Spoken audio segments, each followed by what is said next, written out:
If you look at a map, Australia sits like a giant shield at the bottom of the Indo-Pacific, an island continent with more coastline than patience for would-be troublemakers. The sea lanes around it carry the lifeblood of global trade. The skies above it are the staging ground for power projection across 2 oceans. And the question we're tackling today is simple, loud, and a little bit cheeky. Just how insanely powerful is Australia's military right now? To answer that, we need to separate myth from muscle. Australia isn't trying to become a miniature United States. It's building something different.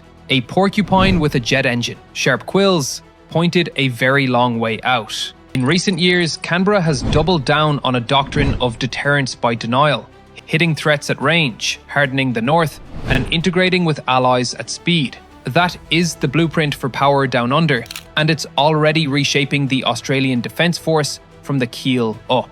Start at sea, because that's where Australia either sinks or swims. The Royal Australian Navy is built around a high-end core and a broad set of versatile workhorses. 3 Hobart-class destroyers, Aegis ships with serious air and missile defence chops, form the fleet's protective umbrella. They are the kind of ships that guard carrier groups, shepherd amphibs across contested waters, and stand in the pocket against salvos the way a world-class goalkeeper stares down penalty kicks. Backing them up is a surface fleet that's moving towards a mix of Tier 1 major combatants and more numerous general-purpose frigates. Think fewer bespoke unicorns and more reliable draft horses that arrive sooner, cost less, and are always ready to get wet. The amphibious punch comes from 2 Canberra-class landing helicopter docks and the heavy lift ship Jules. Those big decks give Australia options: evacuations in the Pacific after a cyclone, rapid delivery of troops and vehicles onto a beach, or a sea base for helicopters and command nodes during a crisis. Amphibious capability used to be a nice-to-have. In the Indo-Pacific, with archipelagos stitched across the map like stepping stones, it's oxygen. It means Australia can move people and firepower where roads don't exist and runways are a luxury. And because tomorrow's undersea fight will be crowded with robots, Australia is moving fast there too. Extra-large autonomous underwater vehicles, the Ghost Shark family, promise long-range, stealthy surveillance and strike at costs and timelines that human-crewed submarines can't match. Uncrewed surface craft and autonomous mine hunters are joining the mix as well, turning mine warfare and choke point control from a niche specialty into a fleet-wide habit. The idea is simple: complicate an adversary's calculus with a swarm of silent, tireless teammates. But the headline below the waves is nuclear. Under AUKUS, Australia is on track to acquire nuclear-powered attack submarines, first by buying US Virginias, then by co-designing and building a new SSN with the United Kingdom. That demands more than checkbook courage. It requires shipyards, nuclear stewards, specialised trades, and a national pipeline of engineers who can maintain reactors safely for decades. To bridge the gap, the Collins-class diesel electrics are being modernised, their life extended with new sonars, combat systems and batteries, so they remain relevant in the 2030s. Meanwhile, a rotational presence of Allied nuclear submarines on Australia's west coast is spinning up, hardening the sustainment muscle memory before the first Australian-flagged boat ever leaves the pier. Now, tilt your head north. Australia has quietly been hardening a line of bases, airfields and ports from Western Australia across the top end to Queensland. This is the launchpad for any serious operation. The Cocos Keeling Islands runway is being extended to allow heavy maritime patrol aircraft to range deep into the Indian Ocean. RAAF, Tyndall, Darwin and Townsville are getting new fuel farms, munition storage and parking for visiting Allied aircraft. The bare bases at Learmonth, Curtin and Shergar, stripped-down airfields designed to be activated quickly, give the Air Force a shell game to play with any adversary's targeting cycle. If you can't sustain, you can't fight. Australia is pouring concrete in the places that matter. Speaking of air power, the Royal Australian Air Force has quietly become one of the sharpest small air forces on the planet. 72 F-35A Lightning IIs give the RAAF a 5th-generation core. Stealthy networked sensors with teeth. Add the FA-18F Super Hornets for heavy lifting and the EA-18G Growlers for electronic attack, and you've got a package that can see first, jam first, and strike from outside an adversary's comfort zone. Maritime strike is not an afterthought. Long-range anti-ship missiles and standoff glide weapons now ride under the wings, turning RAAF squadrons into ship-killing formations when needed. But the RAAF's superpower is its brain. The E-7A Wedgetail Airborne Early Warning Fleet is an airborne quarterback, stitching together fighters, destroyers, tankers, and shooters into one fused picture. Maritime patrol is handled by P-8A Poseidons, the ocean's patient hunters, while high-altitude, long-endurance drones expand the radar horizon over blue water. KC-30A tankers keep everything airborne longer, and C-17 Globemaster heavies alongside C-13-0 Hercules move people and pallets across the world at short notice. Taken together, this is not just metal. It's a sensor-to-shooter web that makes every platform better. Hovering at the edge of that picture is Ghostbat, the MQ-28 Loyal Wingman, a homegrown autonomous aircraft built to team with crewed jets. It can scout ahead, carry sensors or weapons, or act as a decoy to soak up enemy missiles. Whether Ghostbat ends up shooting, spying, or jamming at scale, Australia is learning autonomy now, not later. That's a quiet revolution, the ability to generate mass in the air without counting on human pilots for every sortie. On land, the Australian Army has been reinventing itself for littoral operations and long-range fires. The era of preparing for a heavy tank duel in the outback is fading. The new mantra is reach out and touch across maritime approaches. Precision rocket artillery is entering service, paired with a cooperative program for a next-generation missile that stretches ranges into the hundreds of kilometers and beyond. The Boxer combat reconnaissance vehicle gives cavalry regiments better sensors and protection. Infantry are set to receive new fighting vehicles to replace the venerable M113s, finally giving soldiers a modern, protected ride. And a ground-based air defense system, long a thin patch in Australia's kit, is filling out with radars and missiles designed to swat down drones, cruise missiles, and low flyers that slip under the high-end umbrella. Most importantly, Army's structure is shifting north and toward the coasts. The amphibious tradition nurtured by the 2nd Battalion Royal Australian Regiment is becoming a wider culture of littoral manoeuvre. Units practice loading onto landing craft, dispersing along shorelines, and firing from hide sites that use jungle and mangroves as natural camouflage. The message is, don't come near the archipelagos thinking you'll find a linear front. You'll find small, hard-to-see teams with long-range teeth. Deterrence isn't just about hitting power, it's about partners. The War Cabinet today directed the War Cabinet to gazette the necessary regulations for the complete mobilisation and the complete ordering of all the resources, human and material, in this Commonwealth for the defence of this Commonwealth. Australia trains constantly with allies at scale. Exercise Pitch Black turns the Northern Territory into a choreography of multinational air combat. Talisman Sabre brings amphibious landings, missile shots, and big muscle logistics together across an entire continent. Australia works through the 5-power defence arrangements with the UK, Malaysia, Singapore, and New Zealand. It trains with Japan under a reciprocal access framework. It drills with India at sea, and it hosts an annual rotation of US Marines in Darwin. Add day-to-day integration with Pacific neighbours, from Papua New Guinea to Fiji, and you see the real picture. Australia prefers company, and good company multiplies strength. Of course, modern power runs on code as much as kerosene.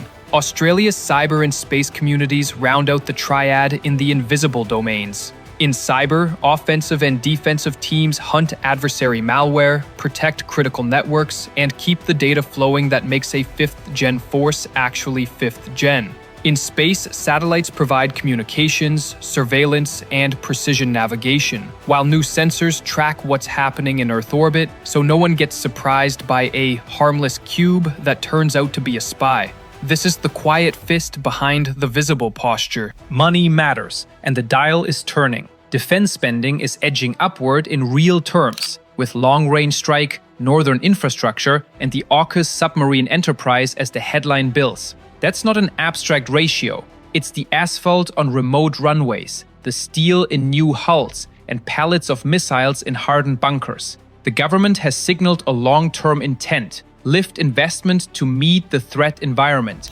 grow the industrial base, and shorten the valley of death between design and delivery. Will Australia need to do even more as the strategic climate hardens? Maybe, but the direction of travel is unmistakable. Industry is the slow heart that pumps capability. Australia is pushing a guided weapons and explosive ordnance enterprise to make more munitions at home, rockets, artillery, and eventually complex missiles, so it is less exposed to long overseas supply chains in a crisis. Shipbuilding precincts in South Australia and Western Australia are expanding. Radar and electronic warfare houses are designing world-class sensors. Even decoys, those brilliant little electronic lures that seduce incoming missiles away from a ship, are Australian specialties. This is the kind of quiet resilience that rarely makes headlines, but wins campaigns. Let's stitch the pieces together.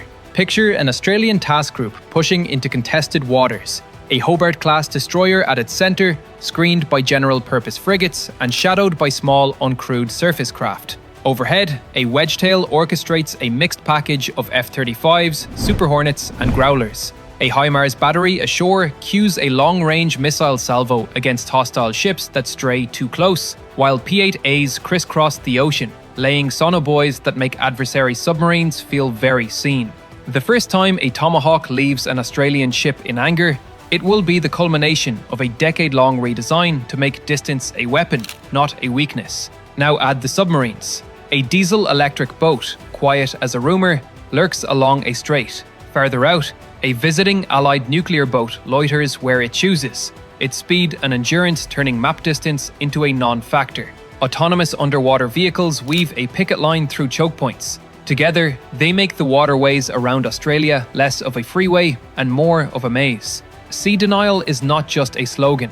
It becomes the lived experience of any adversary captain glancing at his sonar and wondering what that tiny sound really is. Air mobility and logistics tie the whole playbook together. C-17s move batteries and boats at continent scale. KC-38 tankers extend fighter legs far enough to make every island a potential launch point. The northern bases, Darwin, Tyndall, Townsville, become the hinge that swings Australia's weight toward either the Indian or Pacific Oceans, depending on the day's weather and the week's politics. And because the Indo-Pacific also throws earthquakes, tsunamis, and cyclones into the mix, those same aircraft and amphibs pivot overnight from combat rehearsal to humanitarian relief, winning friends the hard way, with pallets, medics, and clean water. Special Operations Forces add a scalpel to the toolbox. The SASR and commando units give the government options when a crisis needs a door quietly opened, a hostage quietly recovered, or intelligence quietly verified. In the maritime space, clearance divers do the unglamorous, essential work: mines, sabotage checks, underwater repairs that lets bigger ships move safely. Paired with intelligence and surveillance, small teams can do outsized things, especially around archipelagos, where a rubber boat and a good radio can be the most dangerous payload in theory. Let's talk geography, because Australia's might is welded to its map. To the northwest, the Sunda and Lombok Straits. To the northeast, approaches to the Coral Sea. To the east, long arcs toward the South Pacific and New Zealand. The trade routes are arteries, and Australia sits near their ribcage. That's why maritime domain awareness, knowing who's moving where with what, is as critical as missiles. Over-the-horizon radar reaches out beyond line of sight to sense aircraft hundreds of kilometers away. Coastal radars and AIS feeds stitch together a live picture of fishing fleets, freighters, and the occasional ship that claims its transponder had a bad day. Recruiting and retention may be the trickiest battles of all. Modern kit demands technicians, coders, nuclear engineers, pilots, and sailors who could make good money elsewhere.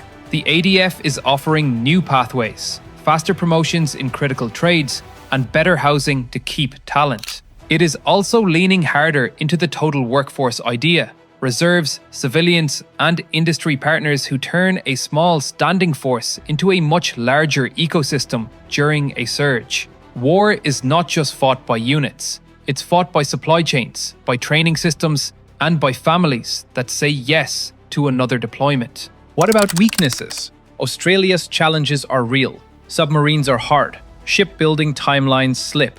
The distances are brutal.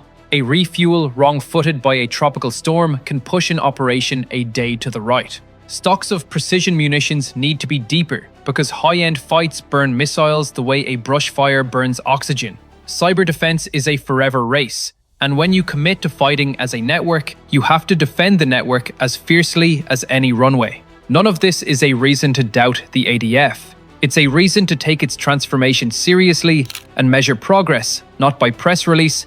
The people of Australia will, we hope, constitute one grand council of state, every member of it determined to do all within his power to make the national life a happier, a more hopeful and a more profitable experience than it has been in the immediate past. I feel that you will all be working with us toward this grand end. The Emu War of 1932 went badly. Australia has since adjusted doctrine to stock fewer feathers and more long-range missiles. Kangaroos are not part of the mechanised infantry, though with that suspension, they'd make terrifying reconnaissance vehicles. If you think the ADF is all beach and barbecue, remember the last time someone underestimated an Australian on a sports field. Now give them stealth jets and a naval nuclear spine. So how insanely powerful is Australia's military right now, today? Measured against its mission, it is becoming formidable. The Navy's destroyers can swat missiles and sling their own, while amphibious ships move forces across blue water with purpose. The submarine arm, modernized Collins today, nuclear tomorrow, promises reach that makes adversaries sweat at periscope depth. The Air Force pairs 5th-gen fighters with world-class battle management, maritime strike, tankers, and airlift, all glued together by a digital nervous system. The Army is morphing from a continental hammer into a coastal knife, with rockets that reach beyond the horizon and air defenses that make drones think twice. And everywhere you look, uncrewed systems are sneaking into the order of battle like smart, tireless teammates. Imagine a crisis to the north, a grey zone squeeze in a strait, a blockade threat. Maybe a missile test pushed a little too close. An Australian-led coalition surge forms, US, Japanese, Indian and Southeast Asian ships converging. A Wedgetail spins up, P-8s start laying patterns. A HIMARS battery rolls off a landing craft and goes dark under a canopy of trees. Hobart-class radar scopes fill with tracks, but it's the data that matters. The fused, shared picture that lets a single long-range missile kill the right ship and not the wrong one. Somewhere out there, a ghost shark listens, sees, and says nothing. If you're the captain considering the unwise move today, do you still make it? The answer, if Australia gets the next decade right, should be no. That's what power looks like in the Indo-Pacific. Not a promise to win an invasion, but the ability to make an invasion unthinkable. Not a commitment to fight alone, but a posture that invites allies to plug in seamlessly. Not a mirror image of someone else's force, but a uniquely Australian blend of reach, resilience, and regional relationships. Here's the bottom line. Power is options. In the mid-2020s, Australia has more military options than at any other time in its modern history, and it's building more every year. The mix is smart. Long-range strike to make distance your ally, alliances to make strength a chorus, not a solo, autonomy to make mass without counting bodies, and infrastructure in the north that turns geography from vulnerability into advantage. There are gaps to close and skills to grow, but the trajectory is real. How insanely powerful is Australia's military? Powerful enough to change an adversary's mind, which is the only battle you truly need to win. The rest, the steel, the silicon, the sailors and pilots and sappers, exists to back that message with consequence. The question for the next decade isn't whether Australia can fight, it's whether anyone will decide they want to find out. And after everything we've seen, the new ships, the new missiles, the new bases and drones, the smart money says they won't. Largest surface combatant force we've operated in generations. It will also be, in time, the most lethal.